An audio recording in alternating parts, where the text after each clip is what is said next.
Tenkasi district சிந்தாமணிப்பேட்ல நடந்த ஒரு ஷாக்கிங்கான incident.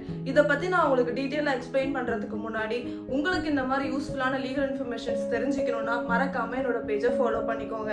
சிந்தாமணியில இருக்கிற கண்ணா கேர்ள்ஸ் ஹையர் செகண்டரி ஸ்கூல்ல யூகேஜி படிச்சுட்டு வந்திருக்க 4 வயசு குழந்தை தான் சிவையா அண்ணி.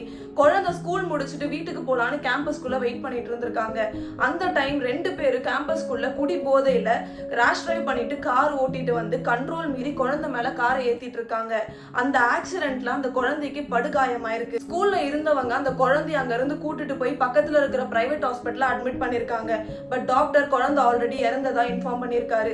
இதுல என்ன ஒரு ஷாக்கிங்கான இன்ஃபர்மேஷன்னா, ஸ்கூல் மேனேஜ்மெண்ட் இப்படி நடந்திருக்குன்னு சொல்லி அந்த குழந்தையோட பேரண்ட்ஸ்க்கு இன்ஃபார்ம் பண்ணவே இல்ல. ஸ்கூல் பஸ் அவங்க ஏரியாவுக்கு போயிருக்கும் போது பேரண்ட்ஸ் வந்து குழந்தைய கூப்பிடலான்னு உள்ள போய் பாக்குறப்போ வெறும் ஸ்கூல் பேக் மட்டும் தான் அந்த பஸ்ல வந்திருக்கு. குழந்தைய காணும்னு சொல்லி உடனே பேரண்ட்ஸ் வந்துட்டு ஸ்கூலுக்கு போயிருக்காங்க. அங்க போனதுக்கு அப்புறம் அங்க இருந்த ஸ்டூடெண்ட்ஸ் அவங்க பேரண்ட்ஸ் கிட்ட இந்த மாதிரி பாப்பாக்கு ஆக்சிடென்ட் ஆயிருக்குன்னு இன்ஃபார்ம் பண்ணிருக்காங்க.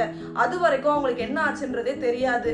பேரண்ட்ஸும் அவங்களோட ரிலேட்டிவும் உடனே குழந்தைய ஹாஸ்பிட்டல்ல போய் பார்த்திருக்காங்க. பட் குழந்தை உயிரோட இல்ல. ஸ்கூலோட இந்த இர்ரெஸ்பான்சிபிள் பிஹேவியர்னால கோவத்துல பேரண்ட்ஸ், ரிலேட்டிவ், அதுக்கப்புறம் அங்க இருக்கிற அந்த கிராமத்து மக்கள் தென்காசி டு மதுரையோட ஹைவேயை பிளாக் பண்ணி பெரிய ஒரு ப்ரொடெஸ்ட் பண்ணிருக்காங்க. அந்த ப்ரொடெஸ்ட்க்கு அப்புறம் தான் போலீஸ் ஆபீசர்ஸ் அந்த 2 அக்யூஸ்டையும் அரெஸ்ட் பண்ணிருக்காங்க, காரையும் சீஸ் பண்ணிருக்காங்க. இங்க இருக்கிற மக்கள் வச்சிருக்க கோரிக்கை பாத்தீங்கன்னா 2 விஷயம் தாங்க. அக்யூஸ்ட் எங்க கையில கொடுங்க, நாங்க பனிஷ்மெண்ட் கொடுத்துக்கிறோம்னு சொல்லியிருக்காங்க. இன்னொன்னு பாத்தீங்கன்னா, இந்த அளவுக்கு irresponsible நடத்துற ஸ்கூலோட லைசென்ஸ் கேன்சல் பண்ணணும்னு சொல்லியிருக்காங்க. ரீசன்ட் டேஸ்ல நடந்துட்டு வர இன்சிடென்ட்ஸ் எல்லாம் பாக்குறப்போ ஒரு குழந்தைக்கு வெளியில தான் சேஃப்டி இல்லைன்னு பார்த்தா ஒரு ஸ்கூல் கேம்பஸ்குள்ள கூட சேஃப்டி இல்லைன்னா எப்படிங்க இதுக்கப்புறம் பேரண்ட்ஸ் அவங்க குழந்தைய நம்பிக்கையா ஸ்கூலுக்கு அனுப்ப முடியும்?